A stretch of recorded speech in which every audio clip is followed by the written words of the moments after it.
देर तक काउंटिंग चलेगी postal ballot की। अभी तो बहुत ही शुरुआती रुझान है। लेकिन जिस बात का जिक्र किया जा रहा है, पोस्टल बैलेट कौन से लोग जात देते हैं? वैसे लोग जो सरकारी कर्मचारी हैं, जो तमाम तरह की सरकारी ड्यूटी में लगे होते हैं, जो चुनाव की ड्यूटी में हैं, जो अलग-अलग तरह के सरकारी ड्यूटीज में लगे हैं। सरकार की जो नीतियां होती हैं, आम तौर पर बहुत सारे लोगों की उसकी नाराजगी होती है। आप कभी भी किसी नीति से बड़ी संख्या में लोग खुश नजर नहीं आते। तो ये जरूर है कि आम तौर पर पोस्टल बैलेट में ऐसी पार्टी पीछे दिखाई पड़ती है जो सरकार में होती है। जो पार्टी विपक्ष में होती है वो पोस्टल बैलेट में थोड़ा आगे दिखाई पड़ती है। आमूमन ये ट्रेंड रहता है, कहीं कहीं अपवाद हो सकता है, लेकिन आमूमन ट्रेंड यही होगा, जिस पार्टी की सरकार होगी वो पोस्टल बैलेट की गिनती में पीछे दिखाई पड़ती है। अर्जुन सिंह जी, ऐसी क्या वजह रही कि जो सबसे मजबूत सिपहसालार माने गए ममता बनर्जी के, वो चुनावों से पहले, चाहे 2019 से पहले की बात हो या फिर अब 2021 से पहले की बात हो, ममता बनर्जी के सिपहसालार उनको छोड़कर जाते रहे?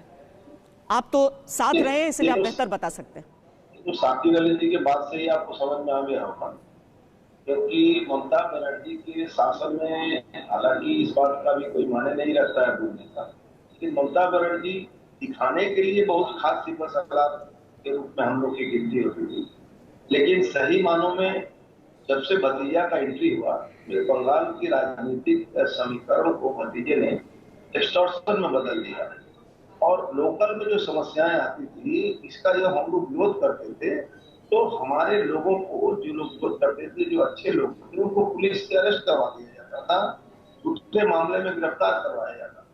ये जो एक शासन तंत्र का निर्माण जो बंगाल में सीपीएम में भी इतना ज्यादा नहीं था, जो इन्होंने इसको ईजाद किया था और ये ईजाद से ही बहुत सारे लोग अलग हुए। हम हैं, शुभेंदु अधिकारी जी हैं और सारे लोग, राजीव बनर्जी से लेकर शीलभद्र दत्तों से लेकर बहुत सारे लोग अलग हुए और निश्चित रूप से आप देखिएगा कि जनता ने इसको समर्थन किया है, अगर समर्थन नहीं किया रहता, अभी कुछ लोग बोल रहे थे कि सरकारी लोग जो है वो सरकार के खिलाफ ही वोट देते हैं, क्यों सरकार के खिलाफ बोलते हैं? अगर सरकार की नीति अपने जो कर्मचारियों को सही नहीं रख सकता है, 5.5 लाख वैकेंसी पड़ी हुई है बंगाल में, अपने लोगों का 6 पे कमीशन, उनका पैसा नहीं मिलता है, डीए नहीं मिलता है, तो जिस सरकार में डीए देखने की क्षमता नहीं है, वो सरकार के कर्मचारी कैसे खुश हो? और सरकार के कर्मचारी जो होते हैं वो एक सरकार का स्पोक्समैन के टाइप से उनको देखा जाता है कि सरकारी कर्मचारी अगर खुश नहीं है तो जनता कैसे खुश हो? क्योंकि सारा काम तो भले ही कोई मुख्यमंत्री बन जाए, कोई मंत्री बन जाए, काम तो अमला ही करते हैं।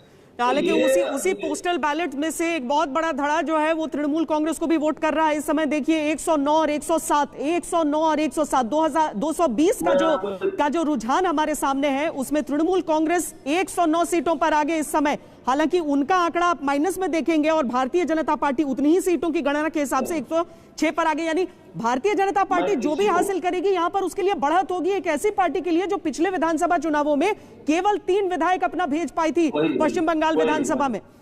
वही हम 3 से आज 103 पर जा रहे हैं या 4 पर जा रहे हैं, जो भी अभी तक आया हो। सर अर्जुन जी, आपकी वो बात तो सही है, लेकिन बीजेपी का भी टीएमसी करण नहीं हो गया है सिंगूर से। जब सिंगूर के मौजूदा विधानसभा के जो विधायक थे, जब टीएमसी ने 90 साल की उम्र का हवाला देते हुए उनको टिकट नहीं दिया तो बीजेपी ने कहा मेरे पास आइए, तुरंत टिकट पाइए। उन्होंने सेम वैसा किया। नंदीग्राम से भी वही, शुभेंदु अधिकारी टीएमसी से बीजेपी में आए, टीएमसी से आप खुद भी टीएमसी से बीजेपी में आए। बीजेपी का ओरिजिन तो दिखता ही नहीं है या बहुत कम दिखता है। तो क्या ये माना जा सकता है कि अगर बीजेपी अपनी लीड को बढ़ा पाने में कामयाब रहती है तो टीएमसी से जो बड़े चेहरे बीजेपी में शामिल हुए हैं उनके मुख्यमंत्री बनने के भी चांसेस हैं? आप हैं रेस में अर्जुन जी? देखिए, मैं इस तरह के रेस पर विश्वास नहीं करता हूँ। ये मैं जिस पार्टी में था पहले और जिस पार्टी में मैं आया, ये अलग कल्चर है, अलग इसका सिस्टम है, अलग आइडियोलॉजी है, अलग चिंता भावना है। वहाँ वन मैन आर्मी है, यहाँ सामूहिक। तो इस तरह की बातों पर मैं कोई कमेंट्स करना उचित नहीं है मेरे लिए। मैं पार्टी के कार्यकर्ता के नाते जो भी मुझे काम करना था 2 साल में मैंने मेहनत। जल्दी से अपने दर्शकों को मैं जानकारी दे देती हूँ। देखिए, बीते 1.5 घंटे से लगातार वोटों की काउंटिंग चल रही है और इस वक्त की बड़ी खबर आपको देते हैं। पश्चिम बंगाल में 292 में से 224 के रुझान सामने आए हैं, जिसमें 111 पर तृणमूल और भारतीय जनता पार्टी उससे 2 सीटें पीछे 109 सीटों पर अपनी लीड बनाए हुए है। इस वक्त की सबसे बड़ी खबर पश्चिम बंगाल से सामने आई है। 112